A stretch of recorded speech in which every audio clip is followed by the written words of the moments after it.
Good person. morning. Good morning. How are you? I'm good. How are you, Mr. Rao? Good, good. Am I pronouncing your last name correctly? Rau, yeah, it rhymes with cow. Okay. uh, so please tell me a little bit about your company, history and background, Stimpson, who are your customers, industry served, and so forth.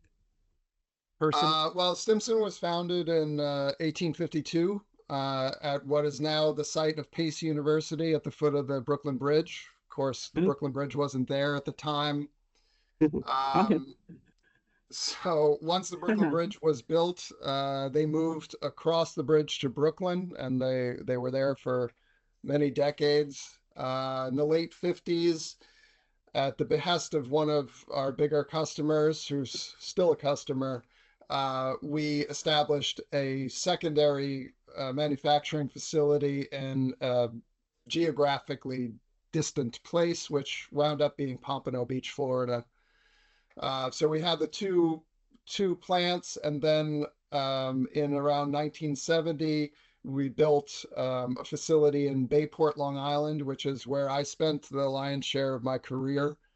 Um, and then we sold that in 2008.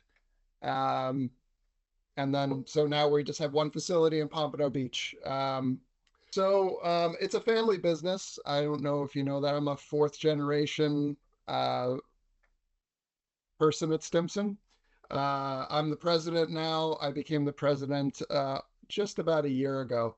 Uh, but I started with Stimpson before I even graduated from college. Actually, the last 2 summers of college, I worked in the shipping and packing area. And then the second summer, I was in customer service for a few months. And then when I came on board full time after I graduated in 1992, I went into procurement, which was called purchasing at the time. And then I kind of transitioned into IT. And that's where I spent most of my career. I was the head of the IT department for close to 20 years. I then went into sales and marketing, Oh my goodness. and here I am. So I've been around the block with Stimpson, and I've had my hands in most of the areas of the company. So Well, it sounds like you have a really interesting and great background and the company background. I don't think very many companies can say that they existed before the Brooklyn Bridge. So that's yeah, really we've been interesting. through a lot of stuff, right? Even the Civil Yeah. War. So Wow.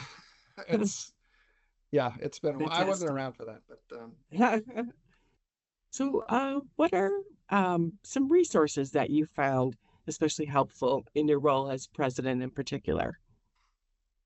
um, well, I mean, we have a strategy group that meets every month, and we keep a running agenda. We kind of had a book club through there, and we read The Spirit of Kaizen, and we've read Blue Ocean Strategy. But I'd say the most helpful thing is that a couple of years ago, I started pursuing a master's in leadership and innovation. I'm due to complete that in the summer. I just finished my capstone. Um, so that has been really, really helpful. And so I've brought a lot of that stuff that's been in that coursework into Stimpson, and I've introduced it into our strategy meetings. Whether it's SWOT analysis or Scamper method for finding new items that we might want to produce or sell, new services that we might want to offer. So I would say, at least right now, um, that coursework has really informed a lot of what I've done here in the last few years. I would say a lot of it is related to the personnel, because that is one area that I really wasn't acquainted with. I was never in human resources department. So that was definitely a blind spot of mine. And I kind of learned through in my classes that some of the concepts of just how to deal with people, how to do performance evaluations in a more constructive way.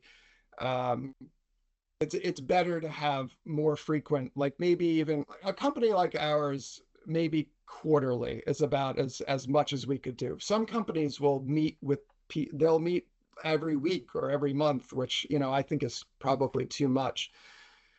But when you have just an annual review, so much weight is put on that, that it's really not the most effective way to communicate with your employees and find out what their concerns are and what your concerns are about how they're doing. Um, and so annually, it's this big thing that is built up in everybody's mind to be, the end all and be all. And aside from that, if you say you do your annual reviews in December or something like that, you're going over an entire year of this person's performance. And, what they did in January, it's probably not going to make it to the meeting. I think the more immediate your feedback can be, the better. What are some of the credos that guide your management approach?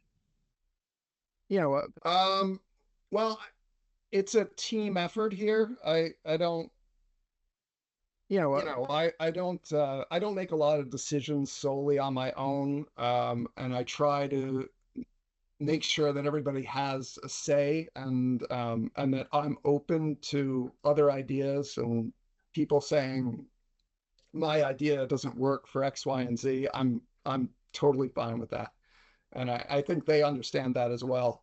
We all have various levels of expertise in different areas of the company. So it makes sense to discuss these things all together. Um, so that's one thing. And then the other thing I would say is that we try to create a non-punitive environment where people they're free to make mistakes. As long as it's a mistake that they can justify, be like, well, I made the wrong call on this, but I made this decision because X, Y, and Z. That's fine, learn from that and maybe do better next time. But we're not going to take anybody out to the woodshed for making a bad decision. We all make bad decisions. So, what are some of the greatest challenges you face, and how do you work to resolve them? Well, I mean, there are some challenges that I'm sure a lot of manufacturers are dealing with, just that are beyond our control, and there's really nothing we can do too much about. You just have to kind of deal with it. Like tariffs are an issue for all sorts of people. We manufacture most of our goods, but we do import some stuff. We also have to get metal from foreign countries at times, and so that's been a challenge.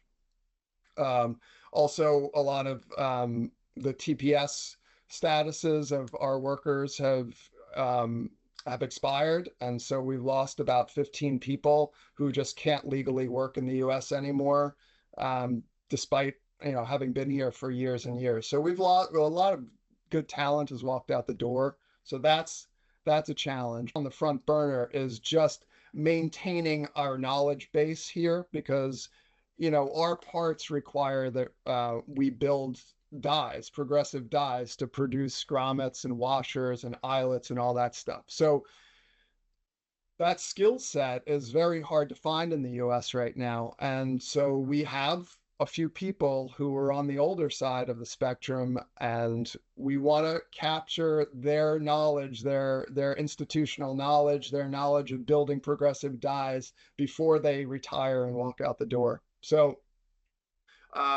we've got a project called Skill Base here. We're using AI to create a silo of information that we can use real language models to kind of ask questions of it. And it's capable of interpreting videos and listening to narration, and you can also feed it technical documents and all that kind of stuff. So we're not using that as a replacement for training one-on-one between the older generation who are highly skilled and then the newer generation who hopefully want to learn from them. It's more of um, it's more of an underpinning and a way to reinforce some of this. So that is really on the top of our agenda right now because we really don't have a lot of younger people who are highly skilled, and we need to create those people. Well, we've come to the end, and we just have one more question. Okay. Finally, because we're headquartered in Cleveland, who is your favorite rock and roll Hall of Famer? Can I get three? Sure. Okay. I've always loved Van Morrison. Oh, He's you one. and me both. I also love Traffic, Steve Winwood in particular. And then I'm going to throw in AC/DC, but the Bon Scott version, not the Brian Johnson version. Thank you very much for joining me. I appreciate it. It was very nice talking with you. Good talking to you. Take care. Thank you. Take Bye-bye. care.